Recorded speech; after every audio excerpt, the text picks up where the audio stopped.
这种离奇的案子我还是第一次听说。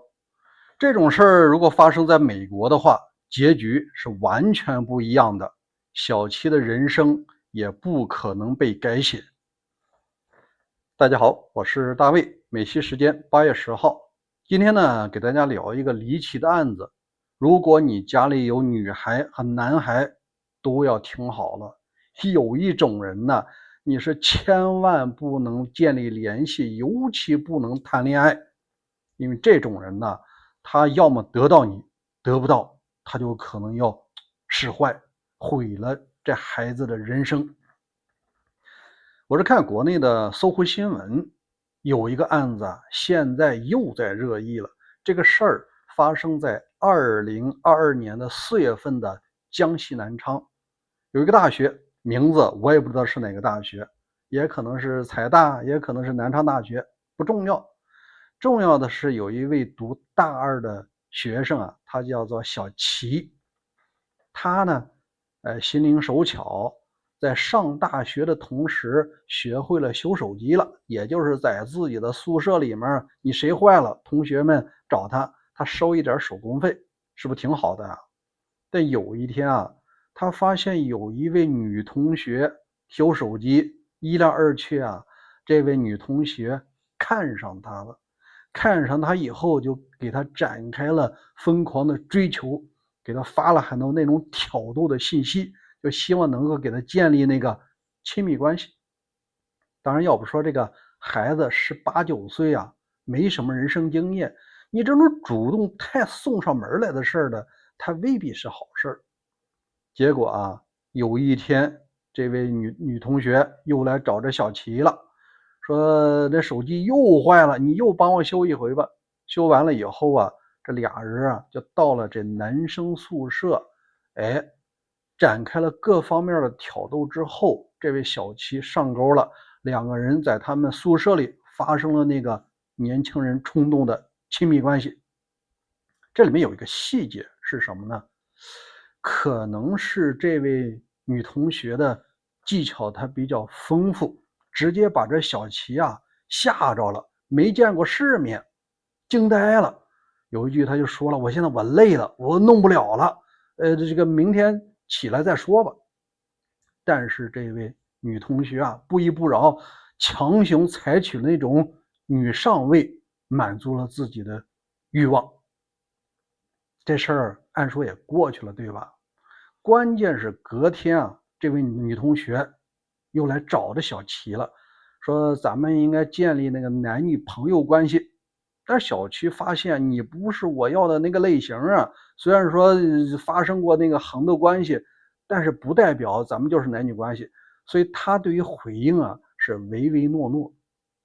这个时候啊，这位女同学不干了，就发出了语言的威胁，说你要是不同意给我建立男女朋友关系，我就去警方告你强奸。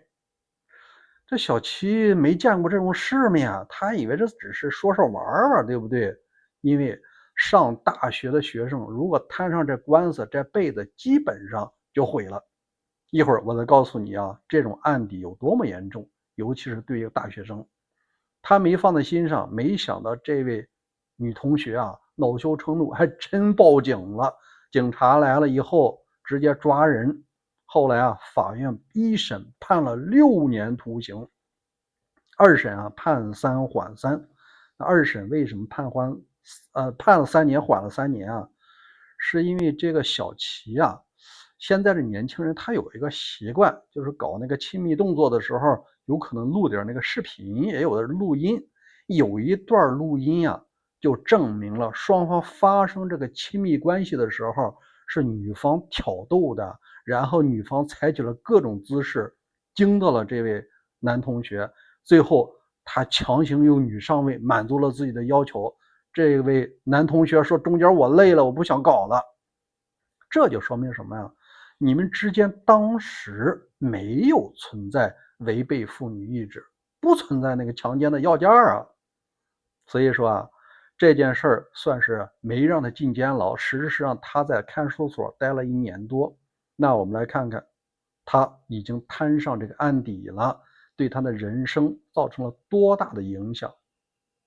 首先，毕业证没戏了，你中途是等于上了4年本科，只上2年，毕业证没戏了吧？你找工作你就找不着那白领需要有学历了，你只能是送快递这种卖力气的活了。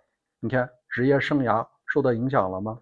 第二，你即使再找一个新的大学，我再读个本科出来也难了，因为现在很多大学说你这年纪过了，而且你有案底，我可以不收你。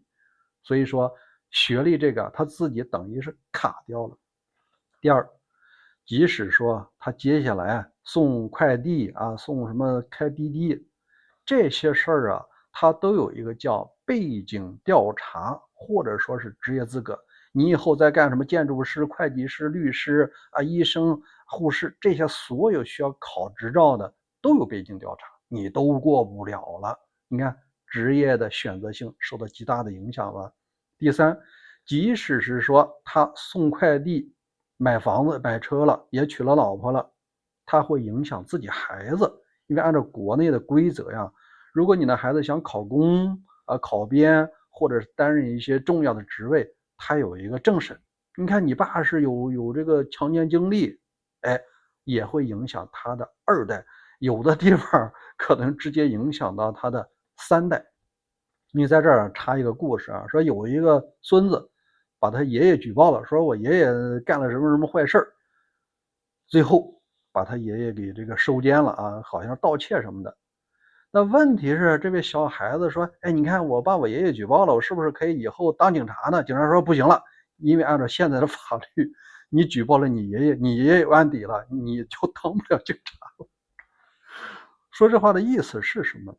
那就是这个孩子的毕业证没了，职业整体受到了影响，包括他的3代都受影响。接下来咱们聊聊这种事儿，假设发生在美国，就是以我们所在的加州吧，它完全不一样。首先如果这位女性说你不给我建立恋爱关系，我就告你当时是强奸的话，如果这位男方展示了证据说你当时咱同意的我还挺累的，我都想停下来，你不同意，你还采取了女上位，但警察只要一看到这些证据他抓的不是这男孩，而是这女孩，因为他涉嫌了诬告，这个起刑呢是2年，这女性她自己她都要这个坐牢。你以为除了这个之外还有什么叫民事赔偿？你诬告了以后，对这位男孩的身体和心灵造成了消极的影响，这美国法律就这么规定的，他还要面临巨额的赔偿。这精神损失费就是你吓着人家了，把男孩吓坏了，这赔钱呢也得个几万美金。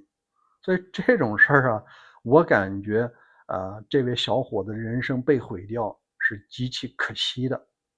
另外咱们来说一下，如果你的孩子正处在上大学和交男女朋友的时候，在谈恋爱这方面一定要慎重。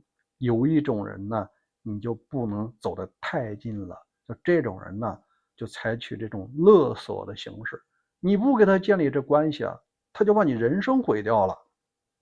好吧，关于这件事儿您怎么看？欢迎在留言区留言，欢迎关注大卫观点和大卫看世界2个频道，咱们经常都有更新。明天再会。